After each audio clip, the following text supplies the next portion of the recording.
बिस्मिल्लाहिर्रहमानिर्रहीम। अस्सलाम वालेकुम दोस्तों थोड़ो हिन ज़िंदगी ते ॻाल्हाईंदासीं। इंसान जो जेको किरदारु आहे थोड़ी उन ते रोशनी विझंदासीं। जेके बि नवां दोस्त वीडियो में शामिल आहिनि उन्हनि खे रिक्वेस्ट आहे त चैनल खे सब्सक्राइब कनि ऐं बेल आइकन जे आल जे बटन ते प्रेस कनि जी हर मुंहिंजी नई वीडियो बआसानी अव्हां ताईं पहुची सघे। दोस्तों ज़िंदगी त हर माण्हू जी गुज़रियो वञे थी हली। असां हिन ज़िंदगी में काफ़ी कुझु कयोसीं, सचा बुरा कूड़ा ग़लति सही सभु कम कयासीं, सिर्फ़ ज़िंदगी के बेहतर बनाइण जे लाइ,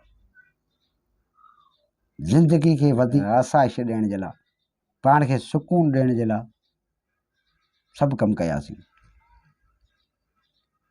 ऐं पंहिंजे औलाद खे जेको आहे सो तरबियत ॾींदा आहियूं, उन्हनि खे पढ़ाईंदा आहियूं त ही दुनिया में आला मक़ाम अता जेको अता फ़रमाइनि ऐं जेको आला मक़ाम हासिलु कनि ऐं ज़िंदगी में अचीव कनि, हासिलात कनि, हिन जो वॾो स्टेटस हुजे, हिननि जो वॾो नालो हुजे। दोस्तों इहो सभु कुझु पाण ज़िंदगी जे लाइ कंदा आहियूं, ज़िंदगी खे बहितर बणाइण जे लाइ कंदा आहियूं। पर असुल जेके हक़ाइक़ आहे त उनखे बि थोरो गौर ऐं फ़िक्र में रखिजे त असां सभु कुझु हासिलु त कंदा आहियूं बराबरि, पंहिंजी आसाइशनि जे लाइ, सुकूननि जे लाइ जेको कमु कंदा आहियूं, ज़िंदगी खे बहितर बणाइण जे लाइ कंदा आहियूं, ज़िंदगी खे हासिलु करण जे लाइ कंदा आहियूं। पर असांजी जेका सोच सिर्फ़ु उन ताईं टिकियलु हूंदी आहे।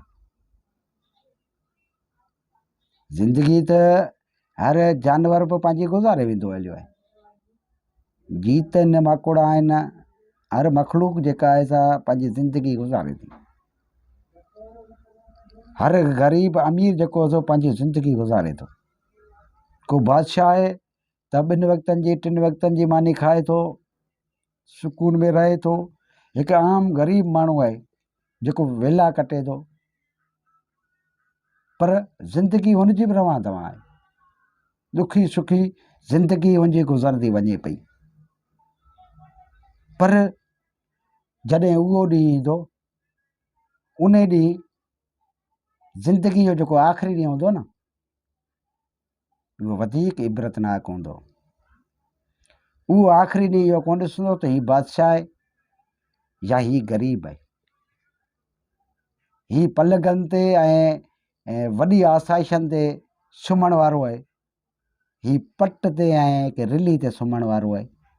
आख़िरी ॾींहुं इहो कोन ॾिसंदो। उन ॾींहुं हर अमीर ग़रीब बादशाह रैयत सभु बराबरि आहिनि। जॾहिं उहो ई दुनिया मोकिलाईंदो त हुन जूं आसाइशूं, हुन जूं प्रापटियूं, हुन जी धन दौलत मिल्कियत तख़्त ताज हिते ई पिया हूंदा।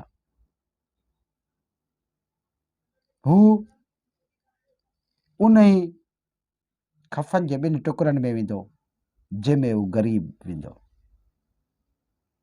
हुनखे उहा ई ज़मीन जी चादर जेका आहे विछायल मिलंदी त हिकु आम माण्हू खे जेको रोडनि रस्तनि ते ॿरपिया ख़ैरात जा वठी ज़िंदगी गुज़ारे थो, उनखे बि उहो ई विछाइणो मिलंदो। ऐं क़बर में आख़िरत में हुनजे स्टेटस ते कोन हुनजे गौर कयो वेंदो, न ई हुनजे धन दौलत माल मिल्कियत तख़्त ताज ते गौर कयो वेंदो।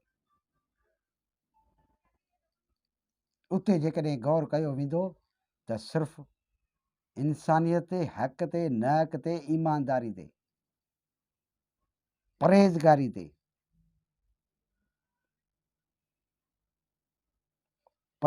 ते, गौर फ़िक्र कयो वेंदो।